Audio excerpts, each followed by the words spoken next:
అమెరికాలో జరిగిన అరాచకంలో కొత్త కోణం బయటపడింది.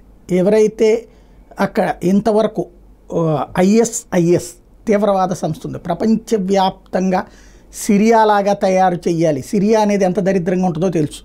అరడజను గ్రూపుల మధ్యన కొట్లాటతో తన్నుకు చస్తూ ఉంటారు. అట్లాంటి సిరియాలాగా ప్రపంచాన్ని తయారు చేయాలి.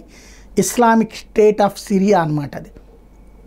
అలా తయారు చేయాలన్నటువంటి కోణంలో పుట్టుకొచ్చినటువంటి ఐఎస్ఐఎస్ సంస్థ వ్యక్తే అమెరికాలోనే అది దాని వాస్తవంగా పరోక్షంగా అమెరికా ప్రోత్సహించింది. అమెరికా సిరియాలో ఉన్నటువంటి ఐఎస్ఐఎస్కి నిధులు ఇచ్చేది అమెరికానే అన్నటువంటిది అందరికీ తెలిసినటువంటి సత్యం. ఆ ఐఎస్ఐఎస్ సంస్థకి సంబంధించినటువంటి తీవ్రవాది అమెరికాలోనే ఉంటున్నటువంటి అమెరికన్ ముస్లిం అయినటువంటి వ్యక్తి అయి ఉన్నాడన్నటువంటి విషయం బయటపడింది.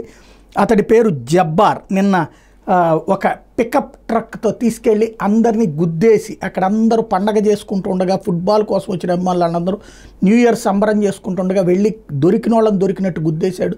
10 మంది చనిపోయారు, 30 మంది గాయపడ్డారు. తీవ్రమైనటువంటి పరిస్థితి. ఆ తర్వాత తుపాకీ తీసుకుని కనబడ్డోళ్ళందరినీ కాలుస్తున్నప్పుడు పోలీసులు అతన్ని చుట్టుముడితే పోలీసుల్ని కాలిస్తే 2 పోలీసులకు గాయాలైతే ఆ తర్వాత పోలీసులు అతన్ని కాల్చారు.